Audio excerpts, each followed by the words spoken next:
কৃষক বন্ধুরা আসসালামু আলাইকুম। আজ আবারও নতুন আরেকটি ভিডিও নিয়ে আপনাদের সামনে চলে আসলাম। আশা করি সকলে ভালো আছেন। আজকের বিষয়টা আম গাছে যে মুকুল এসে থাকে আমাদের, সেই মুকুলটা আমরা কিভাবে রক্ষা করতে পারি এটা আমাদের সর্বক্ষেত্রে খেয়াল রাখতে হবে। অনেক সময় মুকুল আসে, মুকুলের দিক তাকিয়ে আমরা বসে থাকি, কিন্তু মুকুল আসার পরে যে আমাদের একটা যত্ন আছে এটা অনেকেই আমরা করে থাকি না। আমি আগেও আপনাদের কয়েকটা ভিডিও দিয়েছি, এইবার আরও একটি ভিডিও আমি আপনাদের দিব। গাছে যখন আপনার প্রচণ্ড মুকুল আসছে, এই মুকুলটাকে আমাদের যত্ন করে এটাকে ভালো সুস্থ রাখতে হবে। এই যে দেখুন, ম্যানসার একটা ছত্রাকনাশক, এই যে দেখা যাচ্ছে কার্বেন্ডাজিম গ্রুপের একটি ছত্রাকনাশক। যে কোনো ছত্রাকনাশক আপনারা ব্যবহার করতে পারেন, এইটাই যে ব্যবহার করা লাগবে তা কিন্তু না। ছত্রাকনাশক আমরা ব্যবহার করব কেন? আমাদের গাছে অনেক মুকুল আসছে, আমরা যদি ছত্রাকনাশক দিই গাছের ফুল ফল বৃদ্ধি করে, ফুল ফল ভালো হয়, পচন রোধ করে। ছত্রাকনাশকে আপনার দেখা যাচ্ছে যে গাছে অনেক মুকুল আসছে, আপনার লাল হয়ে যাচ্ছে, ঝরে যাওয়ার একটাই কারণ ব্যাকটেরিয়া জনিত অনেক ধরনের সমস্যা থেকে থাকে। আমি একটাই তুলে ধরছি যে আমাদের যে ফুল ফল ভালো রাখার জন্য ছত্রাকনাশক। আগে ফার্স্ট টাইমে আমি আপনাদের একটি ভিডিও দিয়েছিলাম যে ছত্রাকনাশকের সঙ্গে কীটনাশক, কিন্তু গাছে ফুল ফুটে গেলে আমরা কীটনাশক ইউজ করব না।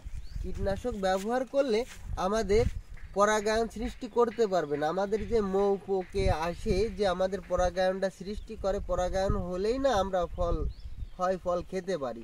তার জন্য ফুল ফুটে গেলে আমরা কোনো কীটনাশক ব্যবহার করব না, আমরা শুধু ছত্রাকনাশক মাঝে মধ্যে ব্যবহার করব। আজ আমি এই ছত্রাকনাশক স্প্রে করব এবং আপনাদের দেখাবো। বন্ধুরা, এই যে ছত্রাকনাশকটি আমরা 100 গ্রামের একটা প্যাকেট দেখতে পাচ্ছি।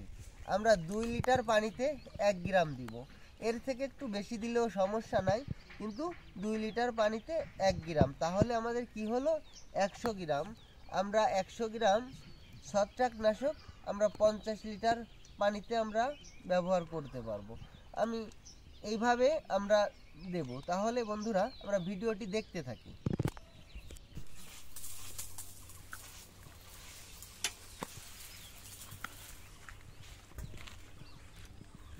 বন্ধুরা, একটা জিনিস আমাদের চিন্তা ভাবনা থাকে, অনেকের ভালো চিন্তা ভাবনা থাকে, অনেকের খারাপ চিন্তা ভাবনাও থাকে।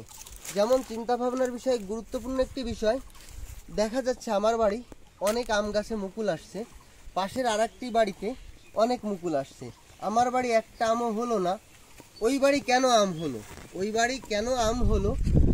এই যে গাছে যে ট্রিটমেন্ট আমি এইটা দেখাচ্ছি, আগেও আমি 2-1টা ভিডিও আপনাদের দিয়েছি, কিন্তু আমরা এই ছত্রাকনাশকটা ব্যবহার করব।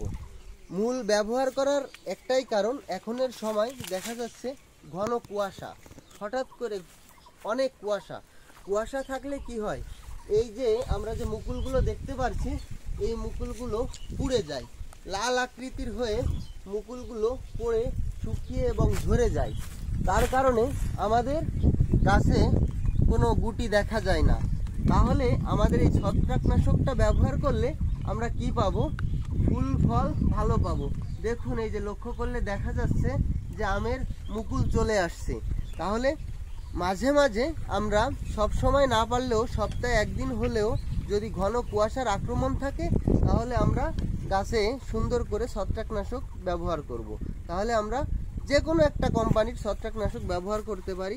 দেখা যাচ্ছে নিকটস্থ যে কীটনাশকের দোকান থাকে বা কোনো ভালো কৃষিবিদ থাকলে তাদের কাছ থেকে পরামর্শ নিয়ে আমরা ছত্রাকনাশক ব্যবহার করব। এত সুন্দর মুকুল আসছে, এত সুন্দর গাছ, দেখা যাচ্ছে আমার যত্ন ছাড়া ফল হবে না, কোনো কিছুই যত্ন ছাড়া খাওয়া সম্ভব না। যাই হোক, আমাদের যখন জন্ম হয়েছে, জন্ম হওয়ার পরে কিন্তু শারীরিক অনেক যত্ন থাকে, তাই এই গাছ ভালো রাখতে গেলে, ফল ভালো খাইতে গেলে যত্ন করতেই হবে বন্ধুরা। তাহলে বন্ধুরা আমরা দেখতে থাকি আমরা কিভাবে গাছে স্প্রে করব।